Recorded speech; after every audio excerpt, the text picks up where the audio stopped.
Let's learn something new: the global mindset.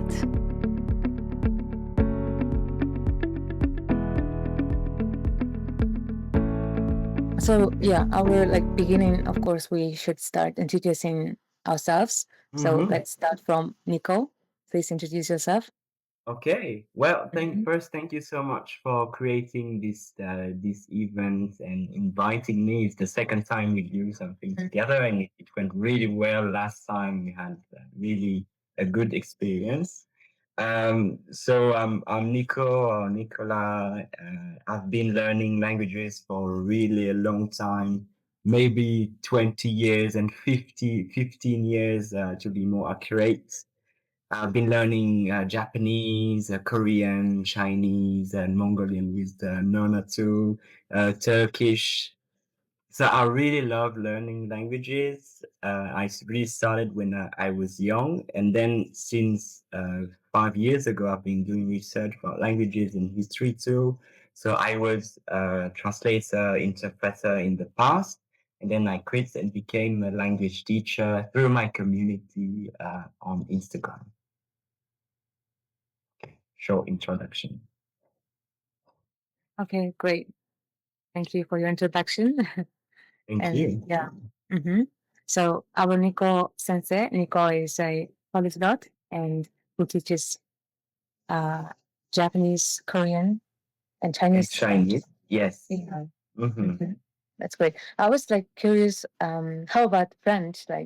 Have you ever taught French language to foreigners, or why there's no French there? Yes. So French was uh I was more passionate about teaching Chinese, Japanese, and Korean than French. So Mhm. I really started with Chinese, Japanese, and Korean after learning them for 10 years. So I really became confident in these languages and had a strong knowledge of this. Um, but 2 years ago, I really realized that I had been helping my friends learning French for more than 10 years since I really started my own journey. And I thought about teaching French too in a class, in a one-to-one class. And I started to teach French too. I have students. I had a Chinese student learning French last week, so I'm Mhm. also teaching it. Yeah. Uh-huh, that's great. So I also something to ask, as for introduction. Mm-hmm. I have friend from Europe, Switzerland or other countries. So in Europe, Mm-hmm. it's common to have more than one native language, right? So how about your Mm-hmm. native languages? Mm-hmm. Mm-hmm. Mm-hmm. So yes, when we talk about French, there are many kinds of French. It's like Spanish or it's like Arabic. But in my case, I'm half French, half Belgian. So I was born in Belgium, and Mhm. now I live in Paris.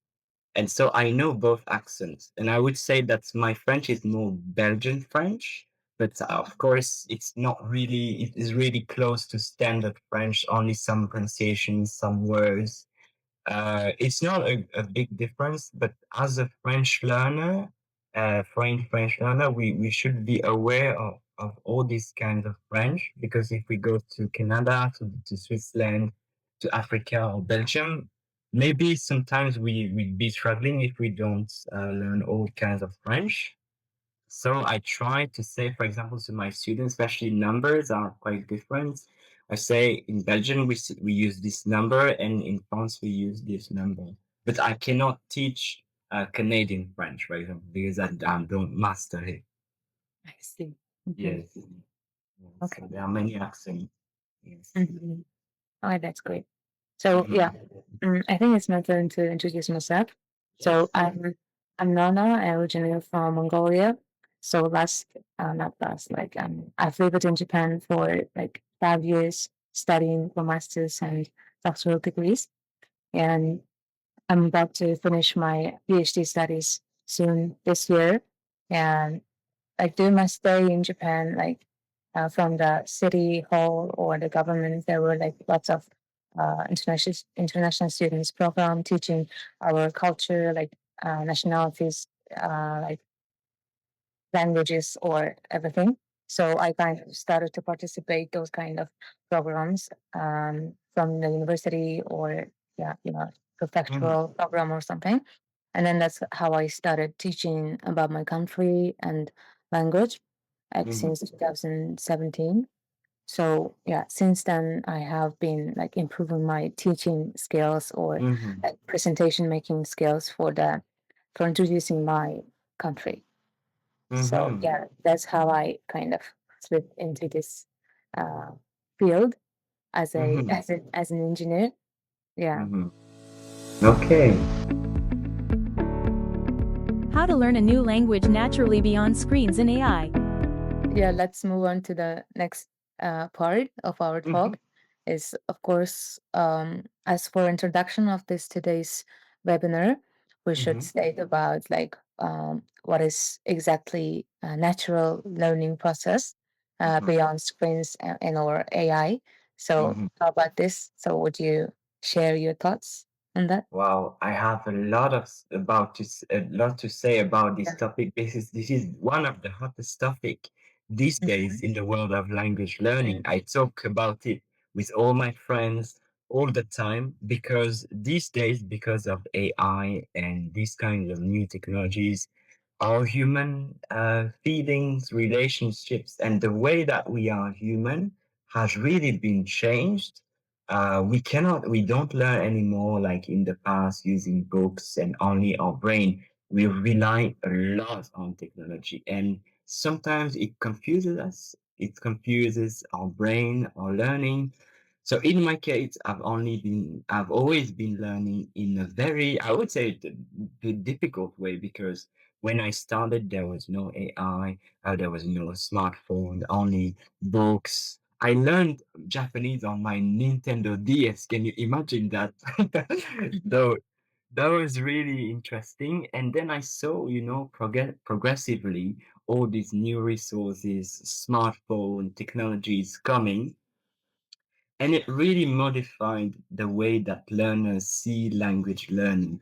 First, I want to talk maybe about Duolingo and applications because these applications are really good at marketing and advertising.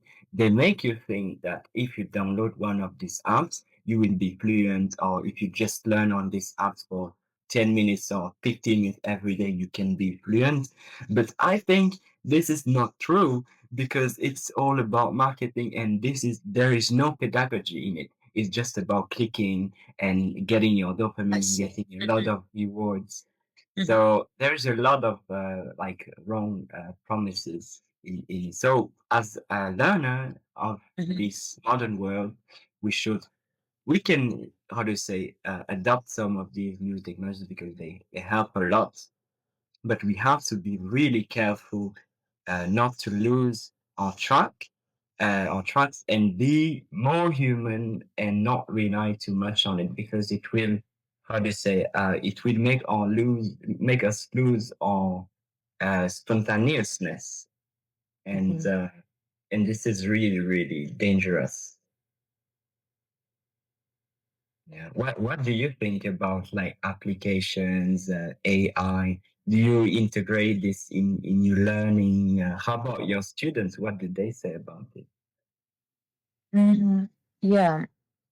Of course, it's better we could integrate our talk or our scripts by using AI. Mm-hmm. But we, of course, choose our, like, like choose which is related to our opinion or which seems to be correct for us. So it's like Mm-hmm. totally still depends on our perspectives or our choices. Mm-hmm. So yeah, of course, I let people like use AI or any AI or any dictionaries applications by themselves, Mm-hmm. and sometimes I even recommend them use which one or something. Um, but like for the natural speaker or learning the language naturally, it's better we use uh, some natural resources. So Mm-hmm. in my case, as I mentioned, the Japanese was the most difficult language I've learned in my life. So Mm-hmm. at the time, even though I got taught some Japanese from my Japanese teachers, and then when I speak it out, when I try to practice by myself, I was feeling like I'm about to tell a lie, or everything is just totally wrong and I'm in a wrong Mm, path, or I'm doing very like, like I'm polite or whatever. So I was like feeling myself not okay when I was trying to okay. speak Mm-hmm. Japanese. And at Mm-hmm. that time, I kind of realized myself I haven't get enough listening in Japanese. I was not get used to the language. I was not ready to Mm-hmm. speak it out. So that's why I kind of found some movies in Japanese, Mm-hmm. Mm-hmm. anime or something, but I was not that into those anime film. And Yes. then I found some movies, but Japanese movies were a little bit like, out of Uh-huh. mind. Uh-huh. Sometimes the movies are like a little bit strange, the meaning or Mm-hmm. whatever. So I Mm-hmm. don't understand the movie at all, but I Mm-hmm. kind of get more input. Yes. Yeah. Yes. And gradually, like, by time being, my Japanese get a little bit better. And also like the time I started speaking was actually maybe 1.5 years later. Mm-hmm. I Mm-hmm. started like I started my study, like Japanese study. So that's because in my laboratory in Japan, and there were like Japanese student, my Mm-hmm. senior, who used to like handle every my situation or everything when I was having in Japan. Like Mm-hmm. I used to just like, give my phone to him, just make a call to the Mm-hmm. Mm-hmm. carrier service or the shop assistant or whatever. So he used to Mm-hmm. handle everything for me. And then Wow. he just, graduated from the university, and he Mm-hmm. went another prefecture. And that time I I kind of started speaking by myself in Mm-hmm. Japanese. Mm-hmm. Yeah. Okay. And yeah, that's also like important. We should get a chance for us to speak it out or to make it naturally. And yeah, Mm. that's what I would say, natural. So yeah, I something really just feel happen that you naturally. Yeah. Yes, I really feel that you've been learning in a very human way. These days, I'm really putting a lot of emphasis Mm, on learning like a human way. For me, I will go straight to the point. If you're mhm, learning a human language, it doesn't mhm, make sense to learn it with an AI. You have to learn it mhm, with a human. Even for me these days, I used to learn with all the AI, translators and things like that, and it was more difficult. But mhm, it makes you so much better because you use your brain, you know how people speak, you try to integrate the speech of people and really learn in this environment. And this is really, really important. You can mhm, really tell the difference between someone who's been learning with people, asking questions, not understanding, being embarrassed, and these people who've been learning with applications and always with textbooks there is a huge gap.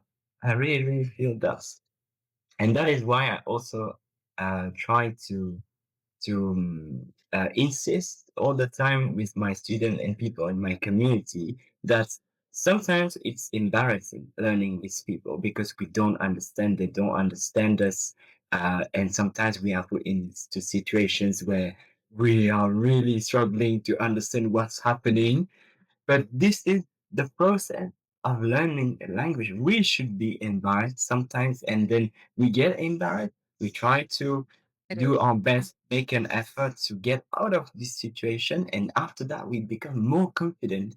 And this is something you cannot get from an application, not from an AI. For example, I can say something very concrete. When I was in Turkey last year, I went to Turkey 20 years ago, 20 years ago with my mom. And that was really a long time ago. I couldn't speak Turkish. And then I've been learning Turkish for 3 years now. And I decided to go to Turkey last year after 20 years. And I've been learning Turkish for 2 years. And Mhm, then first night, I remember myself arriving in Istanbul. I told myself I have to speak Turkish. I have. I was mhm, quite confident. And then the first thing I said, people don't understand what I'm saying, I was like, no, I got really like a confidence loss. And then next day, I told myself, I know this is embarrassing, but I have to try. And then I tried. I went to the bookshop. I tried to talk to the employee in the bookshop. I could understand maybe 50 or 60% of what she was saying. I was like, okay, that's great stuff. And then, little by little, sometimes I got embarrassed. Sometimes it was great. And at the end of my stay, after 3 weeks, I really got confident to the Mhm. point that Turkish people thought that I was Turkish. Every day they told me, "Oh, you went to Turkey 20 years ago with your Turkish family." I said, "No, I don't have a Turkish family." So this is a really, really important experience of really learning with people on site or just with your friends. It's good too. Yeah. Yes. So, like for additional like opinion, I think I kind of see AI as my tutor, like friend. My Japanese friends who were talking for me, speaking for me. So it was such a great help. But I just finally understand that's why I was not using my Japanese that often at that time. So I could say AI is also kind of it's a uh, majority assists people for something, right? It's kind of Mhm. our assistant program. So that's why maybe for the with the AI help, maybe the learners could end up with learning just a few or something. Maybe it's of course maybe effective, but Mhm. effectiveness for the learner could be maybe less than the naturally learning process. Mhm. Mhm. Uh, that's what I would say. Yes, yes. I think we are in a world where we have some huge differences between learning styles and way of thinking. Like some people rely a lot on AI, some people use it as a second brain, some people use it as a tool. I think this is the most interesting and maybe the best way to use it as a tool. But then when you rely too heavily on AI, and then after that you face reality, it will be a huge shock.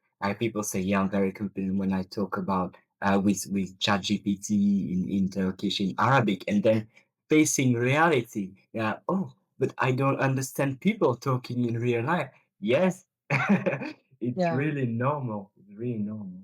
Mm. So I think I have one question for you. Mm-hmm. What are the resources we could practice the language except AI Mm. for the So natural learning process? if you asked me this Yeah, question if you 10 mind. years ago, Uh-huh.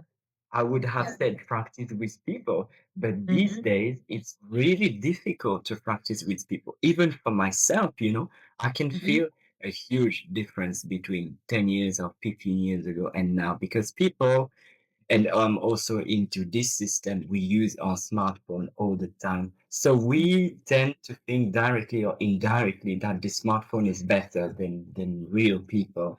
Mhm. So these days I must say that even myself, I'm really struggling to find a speaking partner on any kind of website. Even the most how to say motivated people are really difficult to motivate, and they don't understand how to make a language exchange anymore. So Mhm. I can understand also why people go to AI because they cannot find anyone to speak anymore. I really understand that it's a real thing happening. People are completely being out of reality. So I would say try to find a friend, try to travel. Sometimes it will work, sometimes it will not work. So I can really understand why people would use AI because they cannot find a friend. But there is some good news. There are still some people motivated and really wanted to learn. They are difficult to find. So I think these days we should really do our best to find these people and really keep them as good friends, and help them to learn our language, and they can help us. But they are difficult to find. So these days we should really not skimp our efforts. I see. So you're talking about to create your own community is important, right? For Mm-hmm. practicing. Mm-hmm. Mm-hmm. I see. I see. Yes. So Yes. as I know, you have your own like Discord group, right? Mm-hmm. Yeah. Yes. Yes. Yes. Yes. Yeah, I'm also thinking of making some group on Clubhouse. Yeah, for the Oh, foreign wow. speakers. But yeah, you Mm-hmm. know, I just kind of finished my study, so it will take little time to set up everything in the Mm-hmm. future. I mean, yeah. Yes. Yes. Yes. Yes. Yes. I Yeah. think, we are in a very transitory period. Like during COVID, everybody was at home. Nobody had anything to do. So everybody was really connected, and Mhm. Clubhouse, Discord, it worked Yeah, really well because people it really is. wanted to speak with people. But these Mhm. days, it has changed a lot. I can see that in the past, I used to do a lot of events on Discord, and many people would Mhm. come. But these days, it doesn't work anymore because people want to reconnect again with people in real life. So we have to find the good balance between all these things. Mhm. Mhm. Yes, I see. Mhm. yes, So let's just keep it going. yes, Yeah. keep it going. And I want to say something else about Uh-huh. AI, Yeah, go.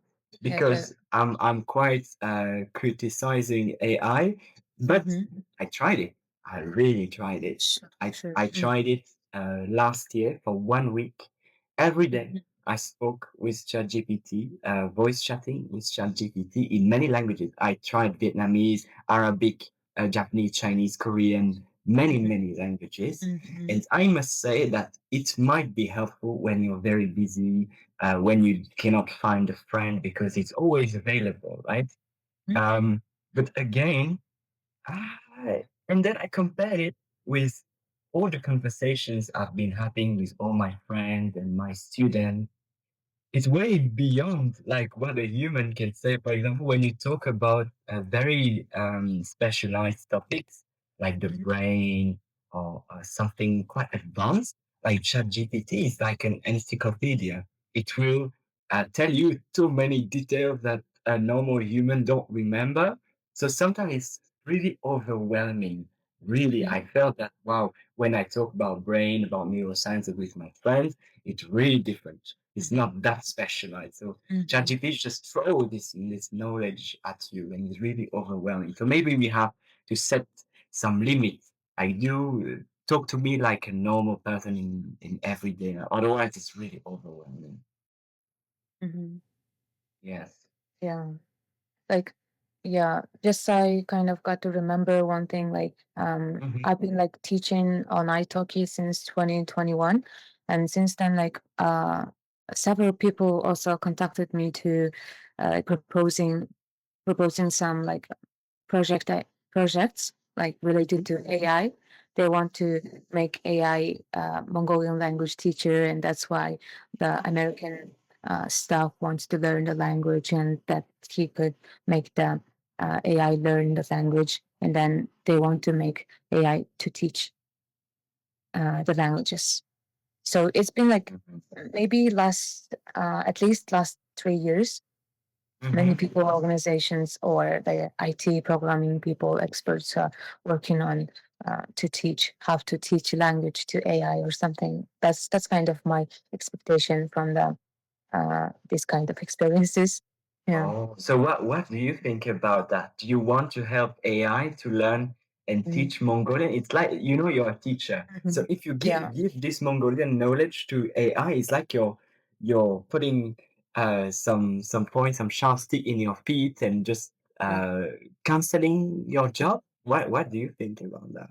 Yeah, I'm quite like 100%, maybe more than 100% sure that AI cannot teach perfectly, Mm-hmm. because what I understand from teaching the language for years is like we have um, the natural, I would say, natural grammar things, natural basics we have to understand for the teaching as well as learning the language. So Mhm. as you know, we speak very fast, and that's kind of because of the very basic Mongolian grammar. We Mhm. just have to speak fast as a fluent speaker. So Mhm. for Japanese, they speak very slowly. And when I was learning Japanese language, my teachers used to say, "Hey, Nami, don't speak so too fast. You don't speak like that. You don't sound like Japanese." But actually, as a native Mongolian speaker, we do speak fast, like naturally. Yeah. So Yeah. my Mhm. teacher's recommendation or their comments won't work on me. So even though, like, even when I kind of get nervous or something, I get to speak very fast in English or Japanese, whatever the language is. Mm. So this kind of barrier is very important. So we just Mhm. need to understand like why we speak fast and why we speak slowly, at least from the beginning. Mhm. So those kind of things, these are kind of natural like phenomena. So we will learn from the natural, the native speakers in a natural way. So Mhm. yeah, so if you just kind of find those natural barrier Mhm. thing, the logical understanding, we can we can like speak um, whatever like the level, right? So Mhm. the barrier is very important. Like we need It is. to, yeah, learn from the native speakers and in the Mhm. or at least in the natural environment. Mhm. So yeah, Okay. that's what I would say. Okay. So AI is fake, right? So Yes. we cannot learn it from the fake environment. So yeah, I cannot imagine how it could be effective. Yeah. Wow. You're saying that AI is fake, and this is one of the reasons that I stopped using AI last year is because I asked the AI to make me a story in Turkish and Mongolian, so it's a bilingual story. Mhm. And then the story wasn't so unhuman. It talked about like some murder and some crime in Mongolian and in Turkish, and it didn't make sense because if you're a language teacher, if you're a normal human, you will never write this kind of story to language learner because this is daunting, frightening, this is like really terrible. Mhm. So that's why I stopped. But Mhm. these days, a lot of influencers, a lot of YouTubers, they advertise AI as a way of improving so fast. So for many people, it's not fake, it's real. So Mhm. I deal with the elephant in the room here. Do you think that language teacher are going to disappear? Mm. Yeah, it depends on, of course, people perspectives, right? So Yes. we cannot tell people choose that one, and tell them like it's that one is true, that one is fake or something. Mhm. So people believe what they want to believe. Exactly. Just our reason we're here is to instruct people which way is better for me, for my Mhm. case. So people have their own like way to choose which one is better for them. Maybe Mhm. um, for generally speaking, AI is maybe better, like preferable for introvert people who doesn't want to connect with real people or something. So who's too shy to share their experience or their practical knowledge, and they prefer to use AI because it's fake. They don't embarrass too much, like Mm. a Mhm. real human or something. So that's what I could say. Yeah. Mhm. I see. I really have something to say about this Mhm. introvert thing because I used to be very introverted in the past.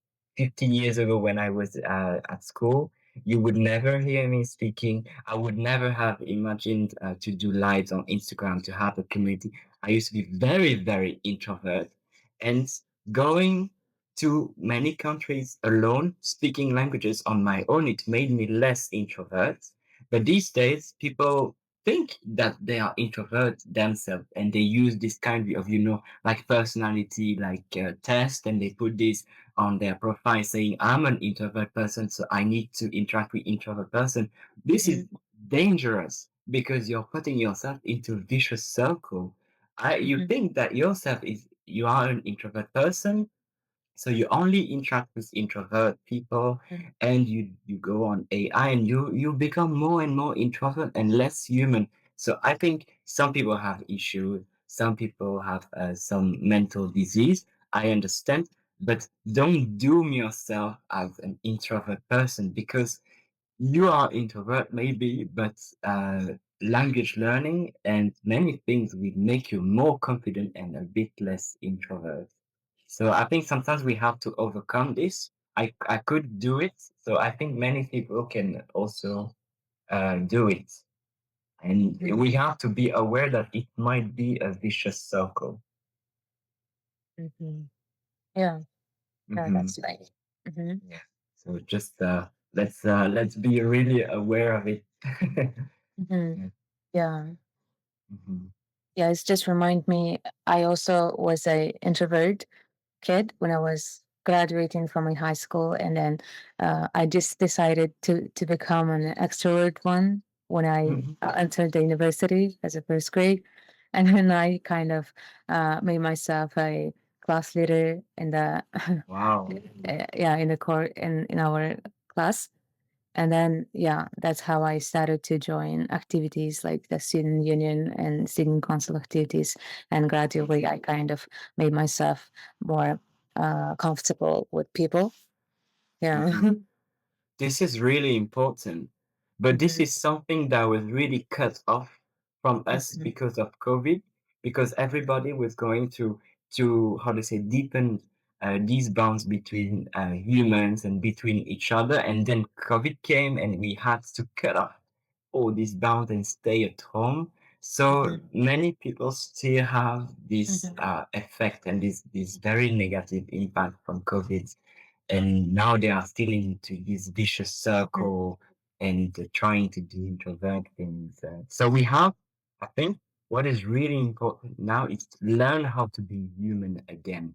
Yeah, mhm, going out, having friends, finding friends, going mhm, on trip, mhm, learning in a more human way, and maybe using technology as a tool or as a second, uh, yeah, as a second tool, not the main thing. Yes. mhm, Yeah, so what would you recommend to students who are mhm, really introvert?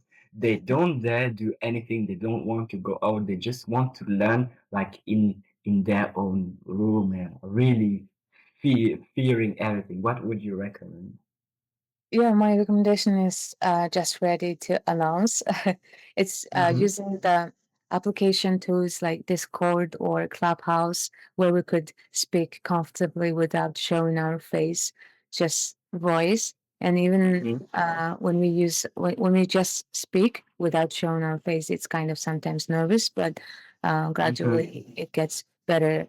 During the COVID, I also used to use the Clubhouse quite often. Mm-hmm. Mm-hmm. I even used the room. People were kind of engaging for singing a song or something. And Oh, my first song was very nervous and I was really wow. bad. Yeah, Wow. I'm kind of karaoke person, like likes to sing, and that's because my English teacher when I was in high school, and she used to teach us like English songs, and we used to sing it. And also my Korean teacher, like used to also teach us Korean songs, and she even took exam from us, Mm. like singing, like singing Wow. Korean language. That's why, yeah, gradually become enjoying to sing. No, not like a singer, but yeah, singing is good. Mm-hmm. Mm. I love your approach. Yes, yes, yes. But Yeah. all right, I have two things to say about what you said. Mhm, So I like you during COVID. I use Clubhouse and also mhm, Hilo Talk and Tandem these days have mhm, parties. So I've been into these kinds of mhm, events and parties many times. mhm, Sometimes it goes well. Like mhm, sometimes you have nice participants and we respect each other. We talk together, but sometimes it can also go wrong, and it happened to me many times. Sometimes people are not really nice. They say like bad things about your language skills. So I think it really depends, on who we meet, what kind of topic we talk. I think singing in your case is more positive, maybe. I Yes. see. And Okay. what I have to Mm-hmm. say about singing is Mm-hmm. that I had a student in 2021. Mm-hmm. She was a Belgian student, and she started to learn Korean with me from scratch. She didn't know anything about Korean, and then she loved Korean K-drama, K-pop, and every day she listened to K-pop. She translated K-pop songs, and really active learning. Mm-hmm. And I was really amazed so much about this person because in only 1 year she was able to speak Korean like really good. She even worked in Korea. So when I saw her progressing, improving so fast, I told myself, what am I missing that she has? Because I have not been able to progress so fast. And this is music. That is why I love the fact that you putting so much emphasis on music because so I started to learn about music and what effects it has on the brain. Music is really important for learning. If we sing, if we listen to music, it will train our inner ear and it will make us improve so fast. I have never improved so fast since I started to listen to music every day. So it is really crucial, really, really, really. I want to put some more emphasis on it. Learning languages with Yeah. music is one of the best learning that you can do. Yeah, that's right. I also have one student, maybe you will be very curious about it. He also Mm. learned Mongolian language by listening to Mongolian rock band called The Who. Oh Yeah, yes, I know I've that. introduced that band to you before. Yeah, Mhm. he, yeah, he actually like was planning to go live for their concert in 3 months, and he started actually got to speak in 3 months by learning. Yeah, by learning the lyrics and stuff. And we used to have lessons, uh, just reading the lyrics and one by one translating them into English and something like that. And his actually listening ability was quite good, and he's quite like artistic person. I mean, for learning a new language, as you know, listening is very important part. As much as we Mhm. listen to something in a language, it really helps to improve. So just like that, like if someone is like very artistic and good to catch the words or likes the music and Mhm. songs and stuff, and these people are very good at learning a new language. Yeah. Yes. Yes, yes. Hmm. I'm very curious about your student. Like, how good was he in 3 months? Yeah. And he learned his vocabulary from the long song lyrics, and then he kind of practiced himself speaking about about the song, like Mm. yeah, he speak about the song like using the words he learned from the Okay, so he lyrics. could really speak Mongolian. He could have a conversation with people thanks to the song. Yeah, yeah, he kind of learned the basic conversations and also expressing himself. But the notable thing was he speaks uh, like the band's Ah, songs. But okay. the song usually it has some meaning or words used from the ancient time. Like we don't use really common nowadays, and but we could understand he's speaking. So Wow. Wow. that Wow. really happened. Mm-hmm. Yes, I think these people and also people making music. I don't know if you've had any musicians so far amongst your students, but Mm-hmm. all the musicians or all the people related who like music really learn very fast. And when you learn about neuroscience and the brain, you can see that music, in fact, activates the same area in the brain that language does. Mm-hmm. So that is why when I saw that, I read that, I instantly I told myself, okay, let's listen to music every day, and it works so much. I see. Yes, Uh-huh. That's nice. and that is also a very human way of learning because AI cannot sing for you. Yes, I think it's really important. And it's also very, entertaining when you're just like cooking or just, you don't want to learn too much. You just Mhm. listen to a song and maybe on Spotify you can look at the lyric and sing together. It's also language learning and language practice. It's really natural, really human. I really like this. It's my favorite part. Yeah, right. So at the end of as for the end of this session, I would like to ask our audience if they have some question for this topic or if someone wants to share their own experience related to AI learning experience or something. So yeah, please feel free. Mm-hmm. Yes, please.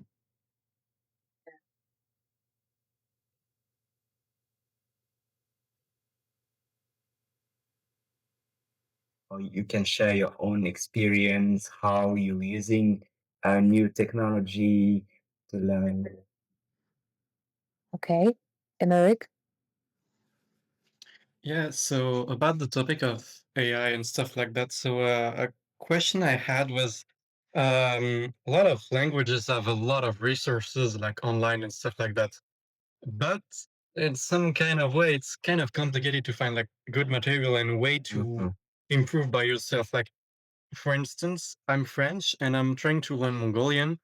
And come on, I don't find any resources available in my country nor anything. So I had to resort to using AI and stuff like that to be like, okay, I need to find resources and words like just to read or to hear stuff. Because in all the time I've been trying to find people to speak and stuff like that, I maybe found one person ever in France to speak Mongolian with.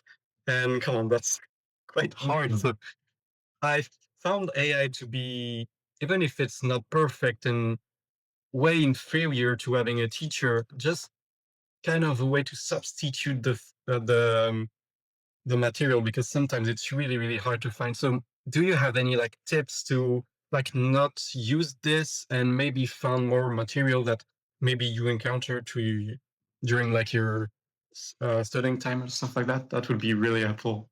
Mm, wow. Okay, thank you, Emerick.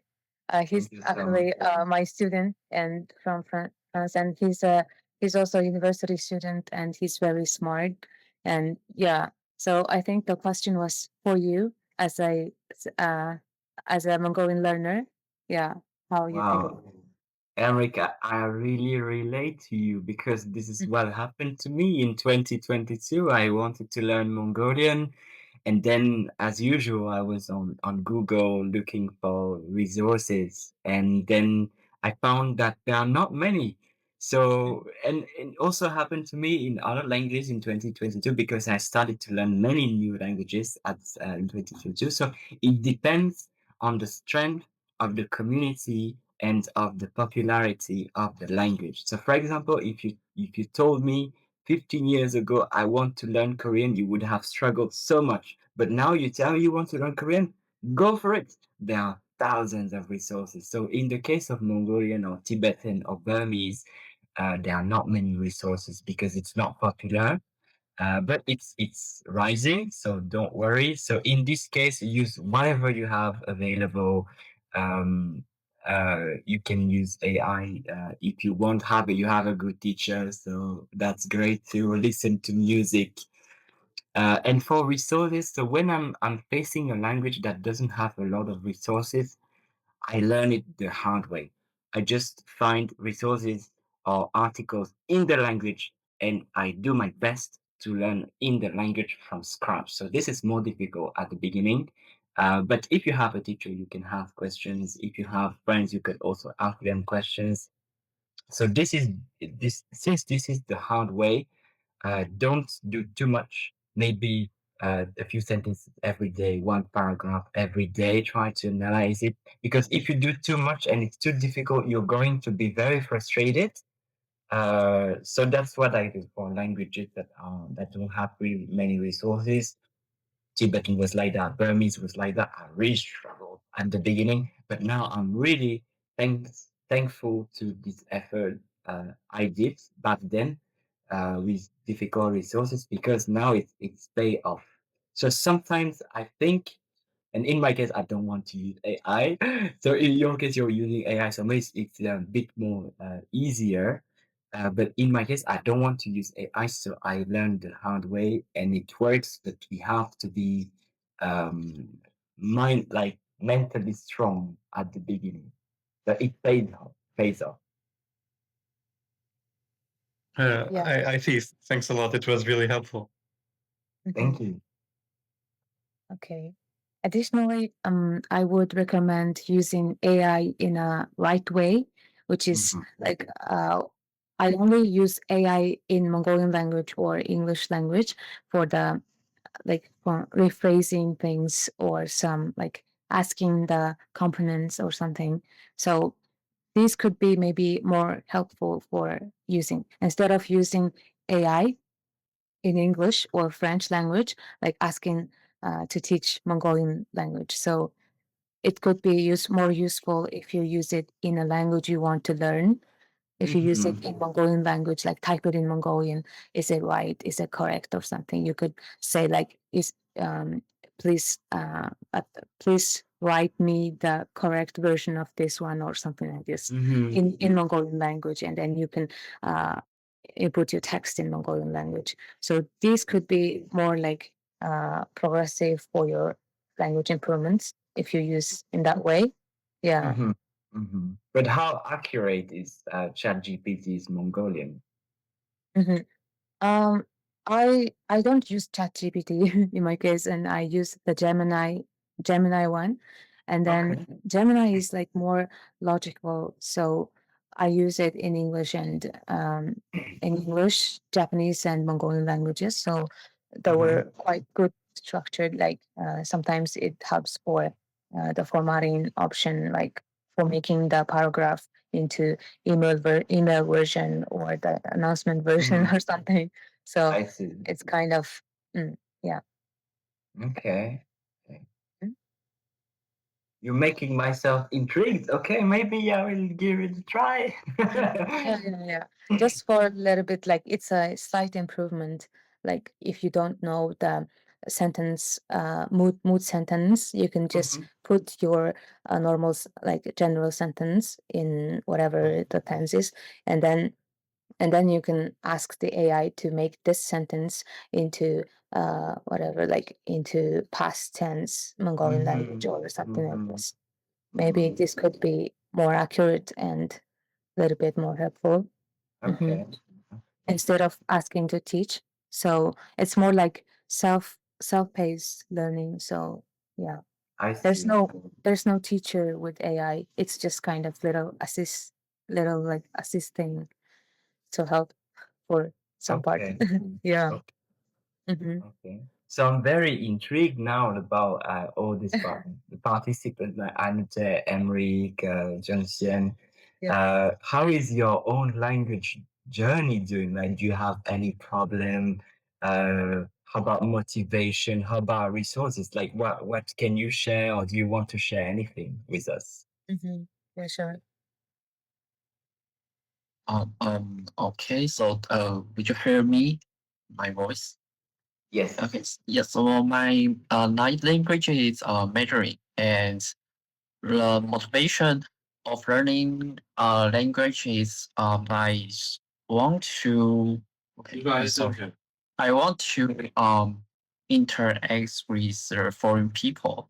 Like I want to contact with different countries and different culture, and it makes me like have a really fresh feeling about like maybe it's a really new things to me. So I want to know more, and the only way to deep understand the different culture is to touch this country's language, and because the language includes a lot of their culture, a lot of their histories. So while you're learning language, the more culture and history will like make you more like understanding. And so this is what's my motivation of learning English. And when I started learning English, like I would I would like um push myself to catch a lot of resource. So I think like so I think like your motivation is really important to push you learning a new language. Thank you. Okay. Thank you. Thank you, Jen. Thank That's you. like, mm-hmm. Mm.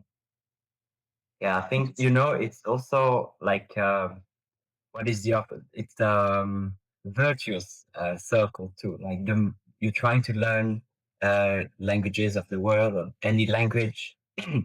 You want to discover the culture, so you make an effort. You're trying to find people, and then you put yourself into a virtuous circle. Like the more you learn, the more you get motivated, the more people you meet.